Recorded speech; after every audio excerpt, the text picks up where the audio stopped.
guys, Run the Nerd here, and today we're going to be taking a look at the Shodo or Omegamon.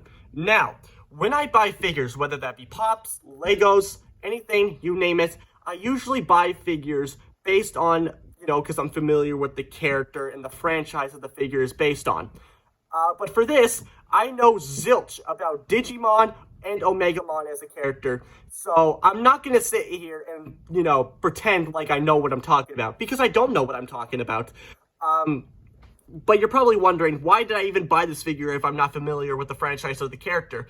Well, I'm kind of familiar with Omegamon's premise, not really character-wise. I know that Omegamon is, a combination of Male Garurumon and War Greymon when they love each other, and then they do a little fusion dance, and then, they become an absolute god in the Digimon universe. That's all I know.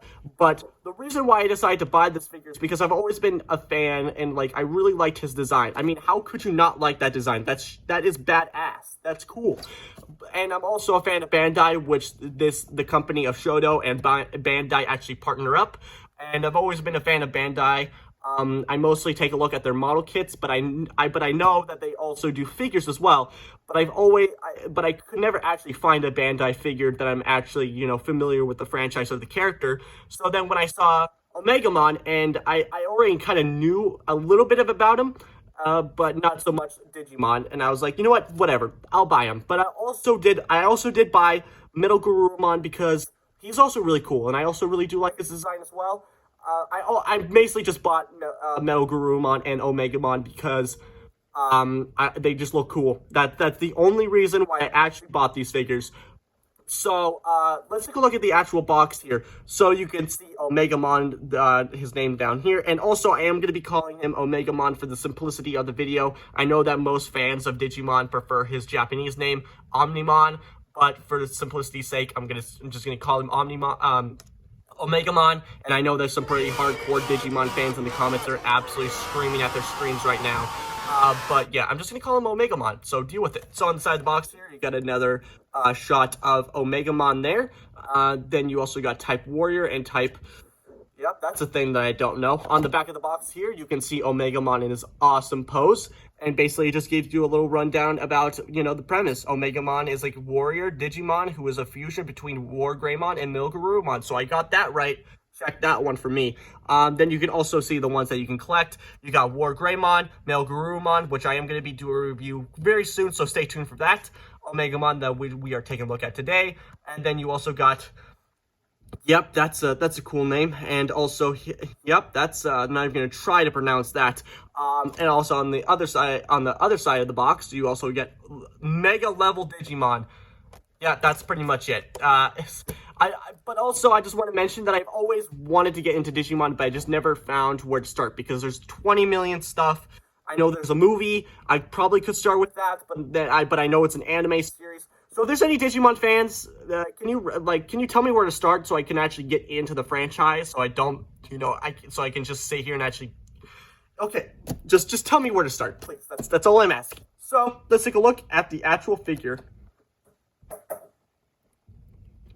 So here he is, and he is a very, very small figure, which is great for me because I'm running out of shelf space very quickly, actually. There's barely any space, so this guy is very small, so he can fit in the nook and crannies of the bigger figures there.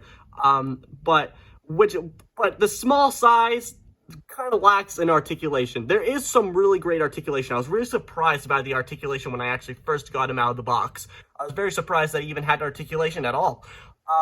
But the articulation is very, very minimum, which it does good, because of how small. I'm not expecting, a figure this size to have, hyper articulated, articulation or anything like that. But the joints and everything, they're very tiny, and they're very, very loose, especially with the head and this area right over here. We'll get to that when we actually take a look at the articulation.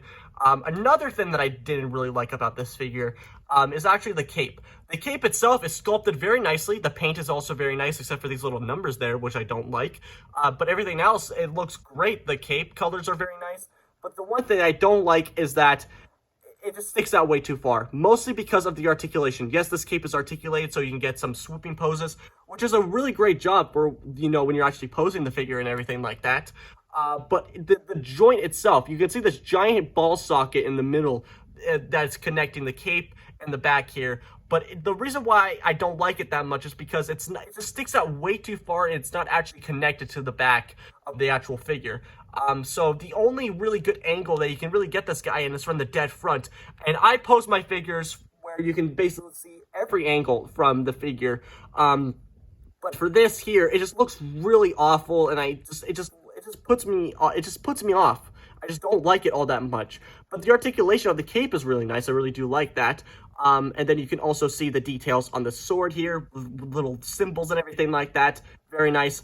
And then you can also see the symbol on the shield, on the shoulder pad here. And then you can also see Wargreymmon's head with the sword coming out of his mouth. And also the horns and the tip of the sword. Be careful, because I'm pretty sure if you applied a bit of force on these, you could draw blood. So just be careful when you're picking this guy up for yourselves. But on this arm, the male Garurumon side, very, very nice. There's no pokey bits or anything, not like that, like these ones over here. The shoulder pad here, the spikes are very, they're not sharp or anything. They're kind of blunted. But the actual head here, the kind of the ears and the spike on the back, they're a little bit sharp, but they're not too sharp. And the teeth you can't really stab yourself with the teeth. But yeah, you can see the head there, very, very nice. You can see the whiskers, you can see the nose, and then you can also see the cannon, which looks badass. I love this. It gives me some like G1 Megatron fusion cannon vibes from this. Very awesome. And then you can also see the head here, which is very tiny, but you can still see his eyes there, which are baby blue. Very nice. And then you can also see some chest details with the little gem in the center there. And then you can also see the spikes on the side of the hips. And then you can also see some knee pads that are sticking out there. Then you can also see his giant ass feet. Very nice. But yeah, the paint is also very durable. I'm actually glad that the paint is really durable. But another thing that I have to complain about is some of the joints. You can see here that the joints like to disconnect from each other when you're posing them. So you can see that there. It just puts me off, because the light, you can see the joint where it's like, there's the seam there, and you can't squeeze it together to get it, to flush it in, and it's just a little bit tricky. But there you go, you can see that there, and then you can also see it through the joint there. So you're just gonna have to be careful when you're articulating this guy, because the seam lines and everything, they can move, and then they're gonna disconnect, and then you're gonna have to put them back, and it's just gonna be really pain in the ass. So just be cautious when you're posing this guy. But the actual articulation is actually not that bad. It's basic, but it does what it needs to do. So let's get into that. So the articulation on the head here, he's got a ball joint at the head here, and he can look up that far and look down that far. Yet again, Bandai cannot do well with tiny heads on their figures or models. This brings me back Vietnam flashbacks, but at least that they're not promoting it. You have to glue it yourself, and it actually, the joint actually stays in the actual ball socket where it needs to be. So Bandai is starting to learn from their mistakes here. But yeah, just a slight, ball joint at the head and everything. For the cape here, it can move side to side, and it can move up and down. For the arms here, the shoulder pads are on a kind of a swivel and a ball joint there. This one has a swivel, and then this one kind of has like a ball joint to it, so you can move it and everything like that. For the arms here, it can rotate 360 degrees, can move in and out. Very, very limited on the in and out motion due to this shoulder pad. It's got a bicep swivel, bend at the elbow, and the cannon head or hand, whatever, is on a swivel. But the articulation on this head is a little bit limited, but it does a lot more than this one because of the actual shoulder being able to move further out. But since the head on this one is a little bit too big and it's a little longer, the articulation is not, it can still, do the, bend at the elbow, and then, you also got a bicep swivel, and then you also got a head, but it's a little less articulated from what I can tell. From the actual torso here, he's got upper torso's got a ball joint here, so he can crunch that far, his back can arc that far, and it can move forward that far. And the actual waist also has a ball, has a swivel.